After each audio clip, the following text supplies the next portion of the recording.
Next lesson हम continue करते हैं। अब अशोका की वेलफेयर स्कीम्स, लोगों की भलाई के लिए उसने क्या क्या किया। अब ये इन्फॉर्मेशन हमें कहाँ से मिलती है, एडिक्ट्स ऑफ अशोका से, वही पिलर और रॉक्स पे जो उसने लिखवाया था। Deeply concern about the welfare of the people of his empire, अपने प्रजा का वो बहुत ध्यान रखता था। क्या किया उसने, रोड के दोनों साइड पेड़ लगवाए ताकि ट्रैवलर्स जो हैं, दोनों साइड पेड़ लगे हों तो गर्मी नहीं लगती ना, सही लगता है। और ट्रैवलर्स के लिए उसने रेस्ट हाउस धर्मशाला बनवाई, जैसे जिसको कोई लॉन्ग डिस्टेंस पे जाना है तो बीच में वो इन धर्मशाला में रुक के रेस्ट करके जाए। उसने हॉस्पिटल्स भी बनवाए, किसके लिए, ह्यूमन बींग्स के लिए भी और एनिमल्स के लिए भी, दोनों तरह के उसने हॉस्पिटल्स बनाए।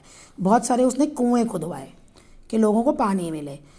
अपने सब्जेक्ट्स, अपनी प्रजा के पास वो रेगुलर जाता था और उनकी प्रॉब्लम को सॉल्व करता था। अब वो जो कर सकता था उसने किया ताकि उसकी प्रजा जो है वो खुश रह सके, जो कर सकता था वो उसने किया। एडमिनिस्ट्रेशन, अब उसने अपना राज कैसे चलाया। कौटिल्य अर्थशास्त्र जो है वो इसकी डिटेल्ड इन्फॉर्मेशन देता है मौर्यन एडमिनिस्ट्रेशन की। मौर्यन एडमिनिस्ट्रेशन में 4 डिवीजन थी, सेंट्रल, प्रोविंशियल, डिस्ट्रिक्ट और विलेज। जैसे अब हमारे इंडिया में 3 है, सेंट्रल गवर्नमेंट, स्टेट गवर्नमेंट, गांवों में पंचायत और शहरों में म्यूनिसिपल कॉरपोरेशन और कमेटी। तो ऐसे उस समय 4 थी। और जो कैपिटल थी वो कौन सी थी, पाटलिपुत्र। और वही अपना एडमिनिस्ट्रेशन था पाटलिपुत्र का, एक अपनी अलग गवर्नमेंट थी। जैसे दिल्ली है ना, दिल्ली की भी अलग आ गई ना, केजरीवाल की गवर्नमेंट। तो ऐसे ही अभी केजरीवाल है, बाद में पता नहीं कौन होगा, है ना। और तो ऐसे ही वहाँ पे पाटलिपुत्र की भी अलग थी। अब central, the emperor was the most powerful person, centre में वो पावरफुल था। जैसे हमारी भी सेंट्रल गवर्नमेंट, तो पीएम पावरफुल है इस समय, है ना। तो वैसे ही took all the important decisions concerning, जो भी एम्पायर के बारे में, अपने साम्राज्य के बारे में डिसीजन लेना है वो राजा लेता था, राजा ही पावरफुल था। Ashoka also travelled extensively to gain first hand account of what was happening in his empire. वो अपने पूरे एम्पायर में घूमा था, बहुत ज़्यादा दूर दूर तक गया था वो, ये जानने के लिए कि उसको कि साम्राज्य में हो क्या रहा है। अपने मिनिस्टर्स को कंसल्ट करता था और उसके भी काउंसिल ऑफ मिनिस्टर्स थे जो एडवाइस देते थे। जैसे आज सेंटर में मोदी गवर्नमेंट है, उसके भी मिनिस्टर्स है ना, foreign affair minister, defence minister, agriculture minister, तो ये सलाह देते हैं ना। तो ऐसे ही उसके भी मिनिस्टर्स थे अशोका के ऐसे। अब वो सेंट्रल गवर्नमेंट हो गई, प्रोविंशियल पे क्या था, अब ये क्या था कि जो एम्पायर था वो 4 प्रोविंस में डिवाइड था। हर एक का कौन था पावरफुल, वहाँ प्रिंस था। प्रिंस जो था उसको बहुत सारे ऑफिसर्स मदद करते थे काम, एडमिनिस्ट्रेशन वर्क में। अब वो क्या करता था, वो राजा का रिप्रेजेंटेटिव था, राजा को रिप्रेजेंट करता था। हिंदी में कहते हैं, ठीक है, प्रतिनिधि था, मतलब हिंदी में ऐसे बोलते हैं कि वो रिप्रेजेंट करता था, राजा के नाम पे ही वो सारा काम करता था। अब डिस्ट्रिक्ट, अब जैसे इसमें आप ये कह सकते हो, इसके प्रोविंशियल थे ना, अब प्रोविंशियल में आ जाते, जैसे हमारी स्टेट बन गई है। अब डिस्ट्रिक्ट वो फर्दर एक प्रोविंसेस, फिर फर्दर किस में डिवाइड था, डिस्ट्रिक्ट में डिवाइड था। अब डिस्ट्रिक्ट का जो हेड था उसे कहते थे प्रदेशता। अब उसको कौन मदद करते थे, युक्ताज और राजुकाज मदद करते थे, ये नाम है ऑफिसर्स के। और वो क्या करते थे, टैक्स को कलेक्ट करते थे, वर्कड जजेस का काम करते थे और रिकॉर्ड रखते थे। लॉ और ऑर्डर यानी पुलिस का काम करना भी इन लोगों के जिम्मे था। अब इसके बाद आ जाइए village district had many villages. अब डिस्ट्रिक्ट के नीचे ही क्या आ गए, विलेज। ये फेडरल सिस्टम हो गया थोड़ा सा गवर्नमेंट का, फेडरल में होता है, यूनिट्स बढ़ जाती हैं। मोस्ट इंपॉर्टेंट पर्सन जो था विलेज में वो क्या था, हेडमैन। अब विलेज जो था, विलेजर्स ही असिस्टेंट जो गवर्नमेंट ऑफिशियल्स थे, ऑफिसर्स थे, उनकी मदद करते थे विलेज की बाउंड्री मार्क करने में, लैंड रिकॉर्ड रखने में और टैक्स कलेक्ट करने में। भाई टैक्स कलेक्ट करना तो बहुत ज़रूरी है, क्योंकि इससे गवर्नमेंट को पैसा मिलता है और तभी वो काम करती है वेलफेयर के। कोई अपनी जेब से तो निकाल के करता नहीं, ना उस समय राजा करता था, ना आजकल के मिनिस्टर्स करते हैं। The city of Pataliputra. अब पाटलिपुत्र के बारे में, अकॉर्डिंग टू इंडिका, अब जो ये तुमने शुरू में पढ़े थे ना कि सोर्सेज कहाँ से मिले, उन्हीं बुक्स का रेफरेंस दोबारा से दिया गया है। कैपिटल सिटी बहुत बड़ी थी, सुंदर थी और इंप्रेसिव, कोई भी जाता था इम्प्रेस हो जाता था। वुडन वॉल से ये थी, जहाँ पे 64 गेट्स थे और 470 टॉवर थे। वुडन वॉल थी चारों ओर। Large moat around the city for safeguarding it enemy attack. देखो जैसे ये किला है, तो किले के ना यहाँ चारों ओर पानी होती है, नहरें, पानी होता है ताकि कोई यहाँ पे आ ना पाए किले पे। ये है मोट का मतलब। अब घर जो थे, घर किसके बने होते? ईंटों के और वुड के।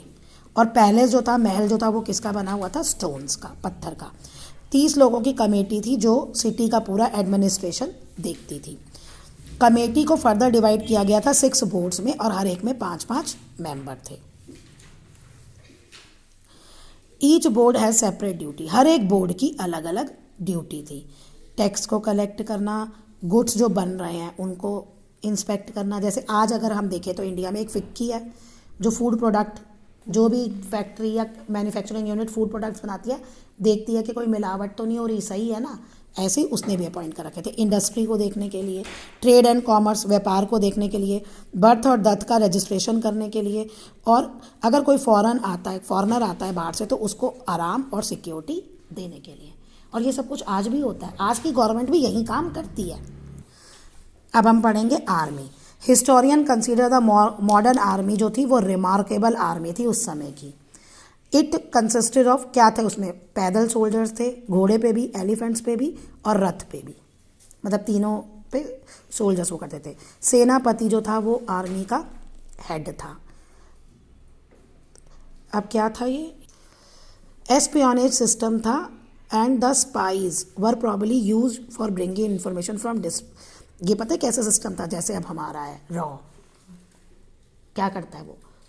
इन्वेस्टिगेशन करता है ना, एक वो डिटेक्टिव की तरह इंफॉर्मेशन लाना। स्पाई मतलब डिटेक्टिव होता है। तो ये भी वही था जो दूर जाता था और इंफॉर्मेशन लाता था। Separate department look after the production of weapons, और एक अलग डिपार्टमेंट था जो हथियारों के प्रोडक्शन पे नज़र रखता था। रेवेन्यू मतलब टैक्स, पैसा कहाँ से आता था। ह्यूज, बहुत बड़ा था और इसलिए इसको मेंटेन करने में भी खर्चा होता था। आपने देखा ना, सारे काम पड़े ना हर जगह के। तो लैंड रेवेन्यू जो था वो मेन सोर्स था इनकम का। ये फिक्स होता था। कैसे फिक्स होता था? 1/4 and 1/6 of the produce depending on the fertility of the soil. अब मिट्टी से कितनी पैदावार होगी उसका 1/4 या 1/6 किसान को, राजा को टैक्स के रूप में देना पड़ता था। ट्रेड जो था वो अशोका एम्पायर में बहुत फैला हुआ, अच्छे से डेवलप था, मतलब व्यापार बहुत अच्छा होता था। और ये भी रेवेन्यू का एक बड़ा, मतलब रेवेन्यू का गुड सोर्स था, यहाँ से भी अच्छी इनकम आती थी। ये सारे इंपॉर्टेंट ट्रेड सेंटर्स थे। और ये ना सिर्फ इंडिया के अंदर नहीं, श्रीलंका, रोम, इजिप्ट, इन बाहर की कंट्रीज से भी व्यापार करते थे। इंडिया में तो अपना अलग अलग जगह होगा ही होगा, लेकिन बाहर की कंट्री से भी व्यापार होता था। अर्थशास्त्र ने ये क्लियरली मेंशन किया है। कौन से? अबाउट सेवरल टैक्सेस, जैसे फॉरेस्ट, माइन और water tax. All the money collected through taxes. अब वो कैसे? अब कोई भी गवर्नमेंट, उस समय की छोड़ो, आज की भी गवर्नमेंट, जो भी गवर्नमेंट होगी वो पैसे कहाँ खर्च करती है? जो उन्होंने गवर्नमेंट में जो रखे हैं सर्वेंट, उनको सैलरी देने में। लोगों के लिए जो वेलफेयर स्कीम है, हॉस्पिटल्स बनवाना, रोड बनवाना, इसने भी बनवाए थे ना सबके लिए अशोका ने। चैरिटीज़, मदद करना, बिल्डिंग रोड्स, हॉस्पिटल्स और आर्मी को मेंटेन करना। तो इस पे ये सारा पैसा खर्च होता था। अब डिक्लाइन, कैसे खत्म हुआ ये साम्राज्य? अशोका की डेथ के बाद वीक रूलर्स आए, यानी वो अशोका जितने जो 3 थे ना, बिंदुसारा, उतने ज़्यादा स्ट्रॉन्ग पावरफुल नहीं थे। अब गवर्नर जो थे, यानी अब उन्होंने गवर्नर बना रखे थे ना डिस्टेंस प्रोविंसेस के अपने अलग अलग थे ना, जो आपने पढ़े, तो उन्होंने वीकनेस को जाना और खुद को इंडिपेंडेंट डिक्लेयर कर दिया। मीन्स जो प्रोविंसेस थे वो अलग अलग साम्राज्य बन गए। उन्होंने कहा हमारा राजा से कोई मतलब नहीं है, हम यहाँ के राजा हैं। एंटायर एडमिनिस्ट्रेशन सिस्टम डेटोरिएटेड, पूरा एडमिनिस्ट्रेशन सिस्टम खत्म हो गया। Untimely leading to the disintegration of empire, मतलब एम्पायर जो है वो टूट गया, अलग अलग टुकड़ों में बट गया। लास्ट मौर्य एम्पायर कौन था? Brihadratha was killed by commander in chief army Shunga in 185 BC में। इस राजा ने इस कमांडर इन चीफ था आर्मी का, यानी हेड था, उसने इसको लास्ट मुगल एम्पायर को मार दिया। और इस तरह से मुगल एम्पायर खत्म हो गया। और कौन सी आ गई? संगा डायनेस्टी आ गई, क्योंकि वो संगा डायनेस्टी का राजा था। मुगल के बाद कौन सी स्टार्ट हुई? संगा डायनेस्टी। सॉरी मौर्यन, मुगल नहीं, मौर्यन डायनेस्टी के बाद संगा डायनेस्टी आई। मुगल डायनेस्टी जो थी वो लास्ट थी, उसके बाद अंग्रेजों का राज आ गया था इंडिया में।